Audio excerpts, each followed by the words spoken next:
안녕하세요. 여러분의 건강 길잡이 아나운서 장유진입니다. 이 허리 통증 그냥 참고 지내시는 분들 많으시죠. 병원 가기에는 애매하고 수술이라니 무섭고 이렇게 몇 년을 그냥 버티다 보면 결국에는 걷기 어려운 상황까지도 이어질 수 있다고 합니다. 앉아있을 때는 괜찮은데 서 있거나 걸을 때 아프고 혹은 다리가 저리거나 당긴다면 이미 디스크나 협착증이 시작됐을 가능성도 있다고 하는데요.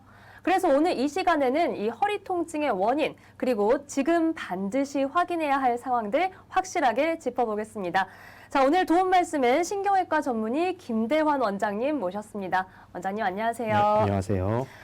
원장님, 저희 주변에도요, 네. 이 허리가 아프다 혹은 네. 다리가 저리다 하는 분들 정말 많이 계시거든요. 네. 도대체 이 이유가 뭘까요? 보통 허리 통증만 있다라고 하면 단순 염좌 내지는 근육통인 경우가 대부분이겠지만 이에 더불어서 엉치 통증이라든지 다리 저림이 같이 있다라고 하면 이런 경우에는 디스크나 협착에 의해서 신경 압박이 원인이 되는 경우가 많습니다. 네, 허리만 아픈지 혹은 엉치나 다리까지 이어지는지 이 부분이 중요할 것 같습니다. 디스크나 협착을 이야기해 주셨는데 방금 말씀하신 이 협착은 정확히 어떤 질환일까요? 네. 협착증이라고 하는 것은 허리를 많이 씀에 따라서 연세가 드시면서 신경 주변에 있는 관절이 비우되거나 신경 주변 뒤에 있는 인대가 두꺼워지면서 신경이 지나가는 중심관이라고 하는 통로가 좁아져서 신경이 눌려서 다리가 저리는 증상을 유발하는 그런 병이 되겠습니다.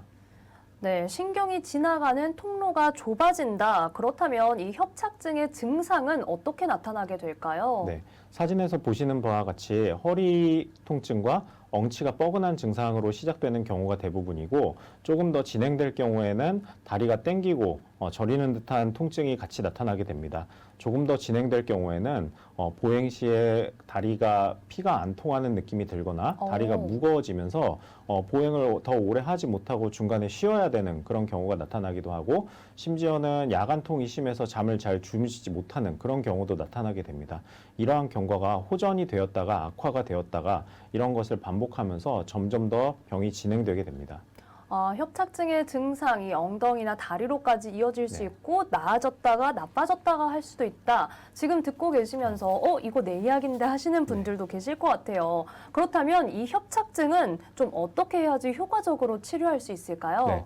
치료 방법으로는 1차적으로 보존적인 치료로서 약물 치료, 물리 치료, 도수 치료, 그리고 경우에 따라서 신경 차단술이라고 하는 주사 치료를 1차적으로 시행을 해볼 수가 있겠습니다. 네. 대부분은 이러한 치료를 하고 나서도 좋아지는 경우가 많지만 조금 더 증상의 호전을 목적으로 하는 경우에는 비수술적인 치료로서 신경 성형술 또는 풍선 확장술 등을 고려를 할 수가 있습니다. 그럼에도 불구하고 호전이 충분하지 않거나 악화가 될 경우에는 수술적인 치료로서 척추 내시경 감압술을 시행해 볼 수가 있겠습니다. 네, 보존적 치료부터 비수술적 치료, 수술적 치료까지 단계적으로 잘 설명을 해주셨는데 아무래도 일단은 비수술적 치료에 좀 더 관심이 갑니다. 특히 풍선 확장이라는 단어를 말씀해 주셨어요. 이거 어떤 치료일까요? 네. 영상을 보면서 설명을 드리겠습니다. 흔히 환자분들이 말씀하시는 꼬리뼈라고 하는 부분에 부분 마취를 하고 진행을 하게 됩니다. 이 부분에 작은 절개를 통해서 카테터라고 하는 도관을 삽입을 하고 디스크나 협착이 있는 부분으로 접근을 하게 됩니다. 이곳에서 도구를 사용해서 신경 주변의 유착을 완화시켜 주기도 하고 풍선 확장을 통해서 신경이 지나가는 틈을 넓혀주는 그런 시도도 하게 되고 그런 후에는 염증을 완화시키는 약제를 도포하여서 신경의 자극을 좀 최소화시키는 그런 시술이 되겠습니다.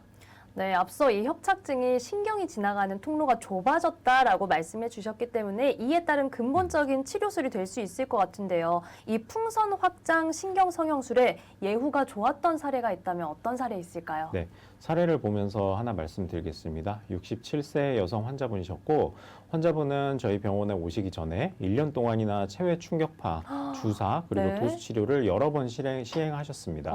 그럼에도 불구하고 다리 통증과 저린 증상이 심해져서 잠을 자지 못할 정도라고 하셔서 오셨는데요. 왼쪽에 시술 전 사진을 보면 조영제가 4, 5번 협착 부위를 통과하지 못하고 그 아래쪽 부분에만 퍼져 있는 것을 볼 수 있습니다. 이 부분에 4, 5번의 풍선 확장을 통해서 신경이 지나갈 수 있는 공간에 좀 확장을 시켜주고, 그러고 나서 시술 후 사진을 보시면 조영제가 그 위쪽까지 잘 이렇게 퍼지는 모습을 볼 수 있습니다. 실제 환자의 증상을 보더라도 2주 뒤에는 다리 통증의 대부분이 호전되어서 보행 거리가 증가하게 되고 야간통이 사라져서 일상생활로 잘 주무시고 복귀를 할 수 있었던 그런 사례가 되겠습니다. 정말 오랜 시간 고생하셨을 텐데 이렇게 잠 주무시는 시간도 편해지고 가벼운 일상으로 복귀하셨습니다. 이렇게 협착증의 비수술 치료법, 풍선 확장 신경성형술, 이 치료법에는 또 어떤 특징이 있을까요? 네, 앞서 말씀드린 바와 같이 절개를 크게 하지 않고 부분 마취로 하는 시술이기 때문에 환자분들이 느끼는 부담감이라든지 통증이 많이 없는 편입니다. 그래서 시술 시간 또한 10분 내지 20분으로 짧고 당일에 시술을 하시고 필요하시면 바로 귀가를 하실 수도 있는 그런 시술이 되겠습니다. 내과적으로 부담이 많이 없는 시술이기 때문에 고령의 어르신들도 크게 무리 없이 시술을 받으실 수가 있겠습니다. 네, 확실히 좀 치료법에 부담이 좀 덜하다라는 네. 부분 짚어주셨습니다. 비수술적 치료법인 풍선 확장 신경성형술에 대해서 알아봤다면 이번에는 그 다음 단계인 수술적 치료법에 대해서도 알아봐야 할 텐데요. 앞서 설명해 주신 이 양방향 척추 내시경 수술 어떤 걸까요? 네. 앞에서 말씀드린 것과 같이 비우된 관절이라든지 두꺼워진 인대를 근본적으로 제거를 해서 신경이 지나다니는 중심관을 넓혀주는 치료를 하는 것으로서 신경이 눌리지 않게 해주는 수술적인 치료 방법이 되겠습니다. 네, 이 수술의 원리도 저희가 화면으로 같이 볼 수 있을까요? 네, 영상 보면서 말씀드리겠습니다. 양쪽으로 1cm 미만의 이제 작은 절개를 통해서 내시경 장비와 수술 장비를 넣어서 수술을 하게 됩니다. 영상으로 자세히 보면서 수술하기 때문에 꽤 안전하다고 할 수 있겠고, 네. 두꺼워진 인대 그리고 이제 그 비우된 관절을 제거를 해서 신경이 지나가는 틈을 넓혀주게 됩니다. 네, 역시나 신경이 지나가는 틈을 넓혀주는 이 수술의 원리에 대해서 저희가 살펴봤는데 치료로 예후가 좋아진 사례가 있으면 같이 확인해 볼까요? 77세 여성의 사례를 하나 보도록 하겠습니다. 네. 환자는 1년 동안이나 물리치료를 정말 여러 번 하고 주사치료를 10번이나 넘게 했었었고 100m 이상을 걷지 못해서 다리가 아프고 남의 다리 같이 된다. 뭐 이렇게 얘기를 하면서 오신 분이십니다. 네. 그래서 수술 전에 MRI를 찍어봤더니 이 3, 4번에 협착증이 많이 심해서 신경이 지나가는 통로가 까맣게 막혀 있는 것을 볼 수 있는데요. 그래서 앞서 말씀드린 바와 같이 양방향 척추 내시경 수술을 통해서 신경관을 넓히는 그런 수술을 진행을 했습니다.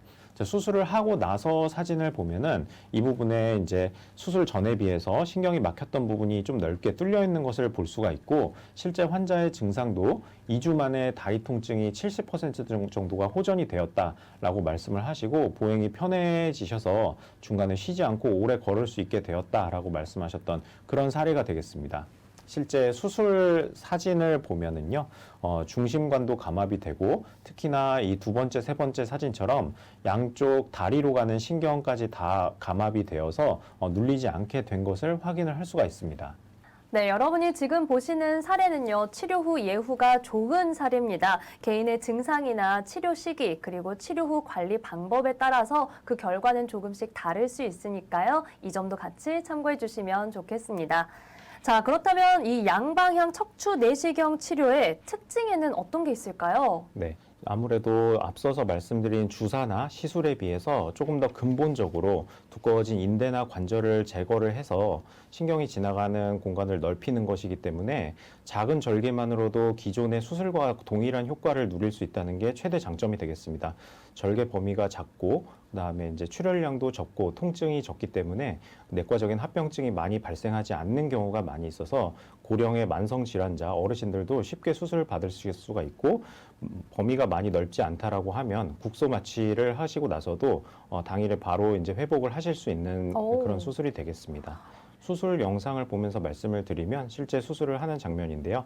두꺼워진 뼈를 일부 수술용 장비를 이용해서 조금 뼈를 갈아내서 이렇게 넓히게 됩니다. 그 이후에 미색으로 보이는 인대를 수술 기구를 통해서 제거를 하게 되면 그 아래쪽에 있는 하얀색 막으로 되어 있는 신경이 관찰됩니다. 이렇게 신경이 관찰되면 주변으로 남아있는 유착 부분이 없는지 확인을 하고 수술을 종료하게 됩니다. 네, 아무래도 수술이라고 하니까 겁먹으신 분들도 많이 계실 것 같은데 생각보다 그래도 수술 범위도 작고 시간도 간단하다라고 네. 말씀해 주셨어요. 이 수술 치료법에 예후가 좋았던 사례를 저희가 좀 더 확인해 볼까요? 네, 사례를 보면서 말씀드리겠습니다. 네. 65세 남자 환자분이었고 처음에는 왼쪽 엉치가 아프시고 다리도 저리시고 그리고 무엇보다 다리에 힘이 없는 느낌이 좀 심하다고 하셔서 오신 분이십니다. 네. MRI 영상 보시면은 요추 3번, 4번 그리고 4, 5번 이 두 마디에 걸쳐서 중심관이 좁아져 있는 모습을 볼 수가 있습니다. 그래서 앞서 말씀드린 바와 같이 양방향 내시경 수술을 진행을 했고 3, 4번, 4, 5번 두 마디에 걸쳐서 중심관의 면적이 눈에 띄게 많이 늘은 것을 확인을 할 수가 있습니다. 실제 증상도 수술하고 2주 뒤에 통증이 많이 호전되고 보행이 이제 좀 부자연스러우셨는데 다리에 힘이 좋아져서 걷기 편해지시고 운동이 오. 가능해질 정도로 완쾌되어서 퇴원을 하셨습니다. 다행이네요. 네. 빨간색에서 노란색 동그라미로 넓어진 부분 확인했습니다. 다음 네. 사례는요? 또 하나의 사례를 보게 되면은 이분은 62세 남성 환자분이신데요. 원래 수술 전의 증상은 허리 통증 그리고 양쪽 엉치 통증이 심하고 양쪽 발끝까지 저리고 땡긴다. 그리고 이제 주사 치료를 타병원에서 6개월 이상 수없이 많이 하고 오신 분이신데 그래도 전혀 호전이 없고 점점 더 진행된다라고 하셔서 오신 분이십니다. 그래서 MRI 사진을 보면 수술 전에 4번, 5번에 이제 협착증이 관찰이 돼서 신경이 많이 눌려 있는 것을 볼 수가 있는데 바로 오른쪽에 있는 수술 후 사진의 이제 가로 단면을 비교를 해보면은 수술 전에 비해서 신경이 지나가는 중심관의 면적이 대폭 넓어진 것을 확인을 할 수가 있습니다. 실제 환자분도 증상을 말씀해 주실 때 수술 2주째 증상 대부분이 호전됐다고 하셨고 저림 증상이 좋아지셔서 등산, 수영 그리고 골프를 많이 좋아하셨던 분이셨는데 골프도 다시 하실 수 있게 되셨다고 그렇게 말씀을 해주신 그런 사례가 되겠습니다. 네, 다리가 저리고 아프면 정말 아무것도 하기 싫어질 때가 맞습니다. 있었을 텐데 이 건강한 일상을 다시 회복하셨다니 정말 다행입니다. 이렇게 예후가 좋아진 또 다른 사례들도 있을까요? 네, 앞서서 허리 치료를 한 사례를 봤었었는데 이번에는 목을 치료한 사례에 대해서도 살펴보도록 하겠습니다. 71세 여성 환자분이시고 이분은 저희 병원 근처에 사시는 분이신데 왼쪽 팔이 많이 저리고 손끝까지 저림과 통증이 심하다. 그리고 이제 팔꿈치 통증이 심해서 밤에 잘 때도 많이 아프다라고 하셨던 분이십니다. 네. 사진을 보면 6번, 7번 왼쪽으로 신경이 빠져나가는 추간공이라고 하는 부분에 협착증이 발생해서 신경 압박이 관찰되는 상태였었습니다. 그래서 바로 수술을 진행을 해서 3주째는 증상이 대부분 호전이 되셔서 잠도 편안하게 주무실 수 있게 되셨던 분이시고 팔과 손의 저림도 대부분 완화됐었던 그런 사례가 되겠습니다. MRI 사진을 보게 되면은 6번, 7번 해당 부위에 뒤쪽으로 부분적으로 이제 후궁절제술, 그 다음에 추간공 확장술을 통해서 신경이 지나가는 틈을 많이 넓혀 놓은 것을 확인을 할 수가 있습니다. 허리가 아프다면 다리로 이어질 수 있었는데 이번에는 목을 통해서 이제 팔 통증까지도 좋아진 모습이었습니다. 또 다른 사례 있을까요? 예, 63세 남성 환자분이신데요. 이분은 방사통보다도 처음에는 목이 수년간 계속해서 뻐근하게 목 통증이 있다고 하셔서 집 근처에서 물리치료, 도수치료를 많이 받으셨던 환자분이십니다. 그러다가 오른쪽 팔 통증이 심하게 발생을 하여서 점점 진행되면서 손가락 끝까지 저린 증상이 있고 드디어는 팔이 이제 힘이 빠지는 상태에서 내원하셨던 그런 분이 되겠습니다. 그래서 마찬가지의 방법으로 신경관 협착증이 있어서 내시경 수술을 진행을 하였고 해당 부위에 4, 5번 오른쪽 추간공 부위에 신경이 많이 눌려 있어서 이 부분에 감압 수술을 하고 나서 많이 넓어진 것을 MRI에서 확인을 할 수가 있었습니다. 실제 증상도 2주 뒤에는 대부분의 증상이 호전이 되었고 네. 목과 목 통증 그리고 이제 오른쪽의 손 통증, 팔저림도 다 호전이 되어서 직장 생활에 무리 없이 복귀하였던 그런 사례가 되겠습니다. 마지막으로 사례 한 번 더 살펴보겠습니다. 네, 67세 남성 환자분으로 1년 동안 지속된 목의 뻣뻣함 그리고 오른쪽 어깨 통증을 주소로 내원하신 분이십니다. 타병원에서는 어깨 관절에 대해서 주사 치료를 여러 번 했었었는데 호전이 없었던 분이시고 검사 결과 경추부에 협착증이 관찰됐었던 환자분이십니다. 이분 같은 경우에도 후궁절제술을 통해서 중심관을 넓혀 놓음으로 해서 수술 후에는 목 통증이 많이 호전되고 팔 통증도 많이 호전되는 그런 경과를 볼 수 있었던 그런 사례가 되겠습니다. 네, 지금까지 이 척추관 협착증의 다양한 치료 사례들을 살펴봤습니다. 더욱이 이 통증의 원인을 정확하게 파악하고 근본적인 치료를 하는 게 중요하다는 걸 알 수 있었는데요. 자, 이번에는 그럼 허리 디스크에 대해서 여쭤볼게요. 이 협착증하고는 어떻게 다른 거예요? 네, 흔히 디스크 탈출, 추간판 탈출증이라고 하는 것은 척추뼈와 척추뼈 사이에 있는 디스크가 피로가 누적이 되고 퇴행성 변화가 누적이 됨에 따라서 손상을 입어서 돌출이 되거나 심지어 수액이 터져서 흘러나오면서 물리적으로 신경을 압박하거나 내지는 주변에 염증을 만들어서 신경을 자극을 하는 것을 말합니다. 그래서 이제 환자분들은 그 연관된 신경의 감각신경 영역을 따라서 다리 저림이나 뻐근함 등을 호소를 하시는 그런 경우들이 되겠습니다. 네, 이 디스크라는 말만 들어도 무섭다라고 생각하시는 분들도 많이 계실 것 같습니다. 이 디스크 탈출증의 특징은 어떤 게 있을까요? 네.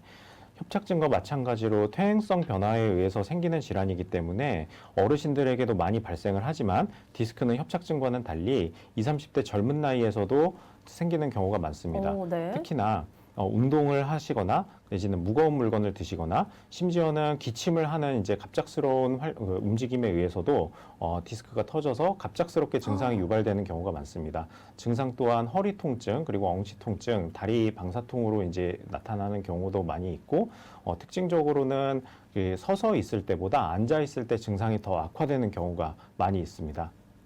네, 디스크 탈출증 생각보다 연령대도 높고 언제 어디서 터질지 모른다 이런 생각이 들기도 하는데 이렇게 터진 디스크는 그럼 저희가 어떻게 치료를 해야 될까요? 네, 기본적으로는 1차적으로 약물 치료 그리고 물리 치료, 도수 치료를 통한 관리가 먼저가 되겠고 그 외에도 호전이 없다면 신경 차단술 같은 주사 치료를 해볼 수도 있겠습니다.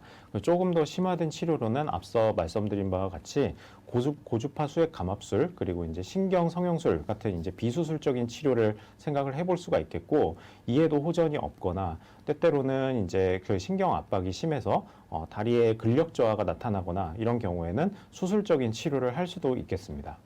말씀해주신 이 수술적인 치료법, 과연 어떤 치료가 좀 진행이 될까요? 네, 앞서서 말씀드린 바와 같이 디스크가 탈출된 쪽으로 내시경 장비를 넣어서 하는 양방향 척추 내시경 수술, 단방향 척추 내시경 수술 이렇게 두 가지가 있을 수가 있겠습니다. 네, 영상 보면서 설명드리겠습니다. 영상과 같이 탈출된 디스크의 부위로 내시경 장비를 넣어서 접근을 하게 됩니다. 네. 튀어나와 있는 디스크를 제거를 해주면 물리적으로 점유를 하고 있었던 공간이 없어지기 때문에 압박되어 있었던 신경이 펼쳐지면서 증상이 완화되는 그런 경과를 볼 수 있겠습니다. 대부분의 경우에는 앞서 말씀드린 바와 또 달리 중심관에 가까운 디스크 탈출의 경우에는 후궁을 일부 절제를 하고 신경을 젖혀서 가운데 튀어나와 있는 수술을 진행을 하는 경우가 더 많다고 볼 수 있겠습니다. 네, 이렇게 공간을 확보해서 압박을 좀 해소하고 근본적으로 치료를 하는 모습을 영상으로 살펴봤는데요. 이 디스크 제거 수술로 예후가 좋았던 사례도 확인해 봐야겠죠? 네, 실제 디스크 제거를 했었던 사례를 하나 보면서 말씀드리겠습니다. 55세 남자 환자분이시고 병원 내원 6개월 전부터 왼쪽 다리가 많이 저리다고 하는 증상이 있었었고 주사 치료 등의 보존 치료를 많이 했음에도 불구하고 내원 2주 전부터는 급격히 통증이 악화되었던 그런 분이셨습니다. 네. 그래서 MRI 사진을 보면 요추 3번, 4번에서 디스크 탈출이 발생해서 크게 나와 있어서 심지어 밑으로 많이 흘러내린 것을 볼 수가 있는데 환자분도 내원 당시에는 다리에 힘이 많이 들어가지 않는 그런 상황이었습니다. 그래서 저희가 수술적인 치료를 진행을 했고 실제 수술 영상을 보시면 가운데에 있는 것이 하얀 것이 신경이고 그 밑에 있는 미색으로 되어 있는 것이 디스크 조각입니다. 이렇게 크게 나와서 신경을 누르고 있는데요. 수술 도구를 사용해서 디스크 조각을 끄집어내게 됩니다. 네. 상당히 디스크가 크게 나와 있었던 환자분이신데요. 디스크 조각을 끄집어내고 나서 신경이 더 이상 눌리지 않게 잘 펼쳐져 있는 것을 확인을 하고 수술을 종료를 하게 됩니다. 그래서 실제로 수술실에서 꺼낸 디스크의 사진을 보면은 이렇게 크게 나와 있는 것을 볼 수가 있는데요. 수술하고 나서 환자의 실제 증상도 대부분 근력 저하가 회복이 빨리 되었었고 그다음에 방사통도 대부분 개선이 되어서 2주 뒤에는 정상 출근을 하고 일상 복귀를 할 수 있었던 그런 사례가 되겠습니다. 지금 제거된 디스크 사진을 보니까 정말 어마어마하다 싶습니다. 6개월 넘게 힘들어하셨지만 1, 2주 만에 회복되는 모습을 볼 수 있었는데요. 이 척추 내시경 디스크 제거술, 이 치료법에는 또 어떤 특징이 있을까요? 네. 앞서서 말씀드린 바와 같이 작은 절개를 통해서 수술을 함에도 불구하고 기존의 전통적인 수술 방법과 동일한 효과를 누릴 수 있으면서도 출혈과 통증이 적고 회복이 빠르기 때문에 고령의 질환자도 쉽게 수술을 할 수 있다는 그런 것이 특징이 되겠습니다. 네, 그렇다면 이 디스크 제거술로 예후가 좋았던 사례를 좀 더 살펴볼까요? 네, 사례를 보면서 말씀드리겠습니다. 62세 여성 환자분이셨는데요. 허리 주사를 10번 이상 했는데도 통증이 지속되고 다리를 많이 저려 하셨던 분이신데 MRI상에서 4, 5번 왼쪽 추간공 부분에 돌출된 디스크가 신경을 압박하고 있는 것을 관찰할 수 있었습니다. 그래서 앞서 말씀드린 바와 같이 수술을 진행했고 수술 후 MRI를 보면 원래 있었던 위치에 있었던 디스크가 거의 없어진 것을 볼 수 있고 네. 실제 환자 증상도 대부분 통증이 호전이 되고 수술 2주째에는 운동도 원래 하시던 대로 그대로 가능했었던 그런 사례가 되겠습니다. 다음으로는 41세 남자 환자의 사례를 하나 보도록 하겠습니다. 네. 이분은 허리 오른쪽 엉치 통증이 많이 심해서 생활하기가 힘들다라고 하셨던 분이시고 밤에 잘 때도 통증이 심하고 기침을 하면 통증이 악화된다고 하셨던 분이십니다. 그래서 타병원에서 주사를 5번 정도 했는데도 불구하고 증상 호전이 없다고 하셔서 내원한 분이신데 수술하기 전 사진을 보면 요추 5번하고 천추 1번, 척추의 맨 마지막 마디인데요. 이 부분에 디스크 탈출이 되어 있으면서 신경 압박이 오른쪽으로 있는 것을 확인할 수 있습니다. 그래서 앞서 말씀드린 바와 같이 수술을 진행하고 난 사진이 오른쪽 사진이 되겠는데요. 튀어나와 있는 디스크가 신경을 압박하고 있는 것이 없어진 것을 확인을 할 수가 있습니다. 허리 오른쪽 통증이 좋아져서 일상생활에 3주 만에 복귀를 할 수 있었던 그런 사례가 되겠습니다. 네, 지금 60대 그리고 40대 환자분의 치료 예후가 좋았던 사례를 같이 살펴봤는데 저희가 예후가 좋았던 사례 좀 더 살펴볼까요? 네, 또 하나의 사례를 보고 말씀드리겠습니다. 54세 남성 환자분이시고 허리가 많이 아프고 왼쪽 다리가 많이 저렸던 분이십니다. 다리에 힘이 잘 안 들어가서 걷기가 불편하셨던 분이신데 네. 수술하시고 나서 4, 5번에서 탈출된 디스크가 크게 이제 없어진 것을 확인을 할 수가 있고 해당 부위에서도 신경이 많이 눌리지 않는 것 확인할 수 있습니다. 수술 후 2주 뒤에 통증이 대부분 많이 사라지고 허리나 좌측 엉치 통증, 다리 힘 안 들어가는 증상 등이 호전되어서 일상 복귀를 하셨던 그런 분이 되겠습니다. 네, 걷기조차 불편했지만 이제는 좀 건강한 일상을 되찾은 그런 예후가 좋았던 사례들을 만나봤습니다. 지금까지 이 척추관 협착증 그리고 디스크 탈출증에 대한 치료 방법을 좀 알아봤는데요. 원장님, 저희가 이런 네. 치료들을 진행하면서 부작용이나 혹은 좀 주의해야 할 점이 있을까요? 네. 시술이나 수술을 하고 나서 대부분의 일상생활이라든지 직장생활 등의 일상 업무 복귀는 바로 가능합니다. 다만 허리를 많이 숙이거나 무거운 물건을 들거나 네. 그다음에 과도한 운동을 하거나 이런 것들은 수술을 하고 나서 한 달 정도는 조금 금하실 필요가 있겠습니다. 네, 건강한 일상을 오래 유지하기 위해서 주의할 점까지 꼭 살펴봤습니다. 저희가 이 척추 노화를 막을 수는 없어도 이렇게 통증이 생기는 거를 좀 예방할 수 있는 조치도 있을까요? 네, 척추 질환을 가지고 있는 환자분들은 평상시에 허리 자세를 바르게 유지하는 것이 매우 중요합니다. 삐딱하게 앉거나 허리를 앞으로 숙이거나 고개를 내밀거나 좌우로 허리를 심하게 비트는 행위를 하는 것은 조금 조심하실 필요가 있겠습니다. 자세를 가지실 때에도 사진에 보시는 것과 같이 머리와 골반을 가급적이면 일자로 일치되게끔 하셔주시면은 허리의 전만각도 유지에 도움이 많이 되고 네. 누워 계실 때도 통증이 다소 있다라고 하시면 높이가 많이 높지 않은 베개를 약간 받쳐서 허리를 약간 앞쪽으로 볼록하게 전만을 유지해 주시는 것이 도움이 될 수 있겠습니다. 네, 원장님 말씀 들으면서 저도 허리를 한 번 더 펴게 되는데요. 오늘 방송 보시면서 이거 내 이야기인데 하시는 분들 많이 계실 것 같습니다. 너무 주저하지 마시고 반드시 전문의와의 상담을 꼭 받아보시기를 바라겠습니다. 자, 지금까지 이 허리 통증의 원인과 그리고 치료법에 대해서 신경외과 전문의 김대환 원장님과 함께 알아봤습니다. 원장님 고맙습니다. 감사합니다. 네, 모든 치료법에는 부작용이 따를 수 있습니다. 또한 개인마다 치료 효과는 다를 수 있다는 점 꼭 기억을 해주시고요. 그렇기 때문에 전문의와의 상담을 통해서 개인에게 꼭 맞는 치료법을 찾아가시기를 바라겠습니다. 저희는 다음 주에 좀 더 건강한 소식으로 여러분들 찾아뵐게요. 오늘도 함께해 주신 여러분 고맙습니다.